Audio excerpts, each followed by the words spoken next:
Dia ada sekumpulan orang berkumpul memikirkan sikap monopoli. Bagaimana memonopoli dunia dari sistem keuangan. Maka diwujudkanlah uang kertas itu. Diuji coba asalnya di negara barat sana. Lokal sifatnya. Lokal. Apa yang diuji coba? Ditarik emas-emas dari penduduk lokal, dibuatlah uang kertas. Yang tidak mematuhi diberikan hukuman.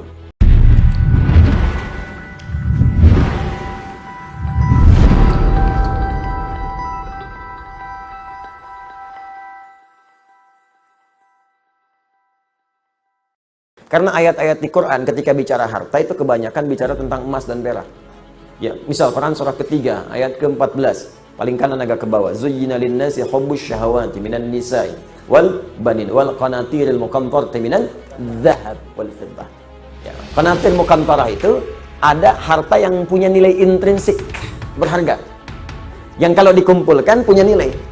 Jadi ada harta yang punya nilai intrinsik, ada yang ekstrinsik. Intrinsik itu di dalamnya memang ada nilainya. Ya, sudah ada nilai, jadi nggak berpengaruh oleh apapun. Emas itu, kalaupun pecah, masih bisa dijual. Ya, tapi uang kalau sobek ya kertas kok. Nilainya berubah-ubah. Makanya sekarang selalu mengalami devaluasi. Menurut saya bukan mengalami penurunan, tuh memang nilainya diturunkan dengan kepentingan tertentu. Dulu itu masih menggunakan emas. Ya, masih menggunakan emas. Isyarat Quran, hadis masih dipakai. Bahkan di Amerika pun masih pakai. Pada tahun 1930-an, 1934, dari 1932 itu diuji coba. Dia ada sekumpulan orang berkumpul memikirkan sikap monopoli. Bagaimana memonopoli dunia dari sistem keuangan. Maka diwujudkanlah uang kertas itu. Diuji coba asalnya di negara barat sana. Lokal sifatnya. Lokal. Apa yang diuji coba? Ditarik emas-emas dari penduduk lokal, dibuatlah uang kertas. Yang tidak mematuhi diberikan hukuman. Maka dari situ diberikan uang kertas, tapi uang kertas itu masih punya nilai setara dengan emas.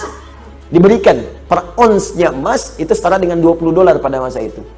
Terus orang nuker tuh, yang sadar bahwa kertas ini nggak punya nilai intrinsik, maka dia menyimpan kemudian emas ya di tempat lain supaya tidak kena hukuman.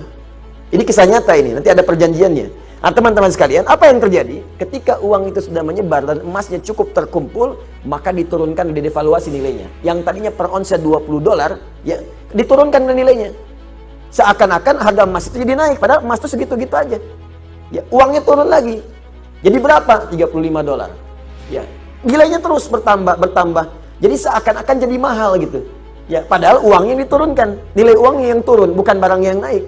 Apa yang terjadi ketika mereka melihat kemudian jadi nilai itu berkurang, si emas itu kemudian punya nilai lagi, disetarakan lagi, akhirnya mereka borong lagi. Melihat uji cobanya berhasil, maka dipaksakanlah ke seluruh dunia. Maka dipaksa mata uang yang kita gunakan tuh turun nilainya. Mata uang mereka naik. Makanya satu kita balas dengan 13.000.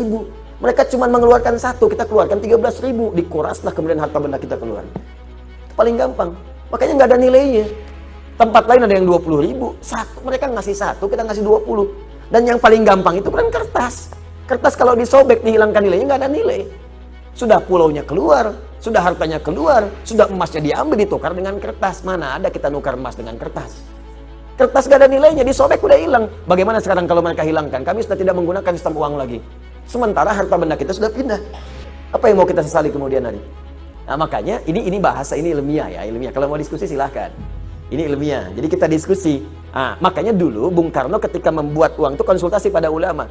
Dan ulama mengusulkan tetap berikan nilai intrinsik di uang kertas itu setara dengan emas, sekian ons misalnya. Ya sekian gram, supaya ada nilainya. Kalau enggak itu jadi kertas. Itu sempat dipakai. Coba belajar sejarah yang baik, cek lagi ke belakang. Dulu nilai uang kita itu ada setara dengan emasnya. Belakangan kemudian dihapuskan, jadi kertas saja di situ. Makanya nilainya semakin melemah. Sebetulnya bukan uangnya yang lemah, bukan bendanya yang naik, uangnya yang dilemahkan. Kalau bendanya segitu-gitu aja, tempe kan gak berubah segitu-gitu juga. Cuma nilai uangnya melemah, seakan-akan tempenya naik, padahal keratnya segitu aja. Akhirnya tempe pun disesuaikan dengan uang. Ya kan, 2.000 tebel, 1.000 tipis gitu kan. Ya, 500 udah tipis dibelah. Itu kan? Itu coba belajar di situ. Terus ada perjanjian dulu, se-Eropa itu diajak kumpul. Makanya bikin dulu ada The Fed ya, masih sekarang sampai ada. Terus IMF dibuat pada saat itu untuk ngutang-ngutangi. Ya itu ini pelajaran ya, mesti kita tahu gitu ya, konteks ini untuk belajar. Makanya ekonom kita itu selain pintar mesti soleh. Supaya dengan kesolehannya bisa memberikan manfaat untuk bangsa. Itu poinnya, dan kita mesti belajar. Nah termasuk ini bisa dibawa bekal untuk haji. Kalau mau haji, mau umrah, nabung pakai emas. Nggak akan berubah. Nabung pakai emas. Silahkan ada logam mulia, ada dinar, kumpulkan. Demi Allah saya katakan ya, nilai itu, karena emas tuh punya nilai intrinsik, maka dia akan terus naik. Akan setara. Harga kambing di masa Nabi sampai sekarang pun sama nilainya segitu. Jadi walaupun orang kelihatan naik sekian juta, dulu cuma 1, sekarang juta. Dinar cuma 1 dinar, selesai. Dari dulu 1 dinar, sekarang 1 dinar. Ya. Dari dulu emasnya sekian, ya sekian. Anda kalau nabung pakai emas, mungkin nggak akan 20 tahun, 40 tahun. 10 tahun Anda pakai haji ONH plus tuh. Kenapa? Karena yang Anda kumpulkan tuh nilainya itu terus naik. Sementara kalau Anda nabung segitu-gitu juga, juta ya sejuta. 25 juta ya 25 juta. Cuman persoalannya ketika berangkat, didevaluasi nilainya seakan jadi mahal. Naik. Di kerja keras Anda itu terkumpulnya cuma segitu. Coba bayangkan kalau 10 tahun Anda dapat penghasilan, belikan emas, belikan emas, belikan emas. Mungkin akan turun jaraknya. Orang yang nabung 20 tahun nanti lama-lama, mungkin Anda cuma 10 tahun pakai warna plus. Dapat Anda di situ. Kalau nggak percaya silakan coba buktikan pelan-pelan di situ. Dan tidak melanggar hukum. Karena uang transaksi yang kita gunakan tetap rupiah. Kita nabung pakai emas, jual pakai rupiah, setelah itu berangkat. Ya kan? Apa yang dilanggar? Nggak ada yang dilanggar. Dan kita memberikan pelajaran bahwa ada nilai di balik itu ketika mengikuti tuntunan-tuntunan Rasulullah SAW dan menghidupkan nilai kebangsaan kita di situ.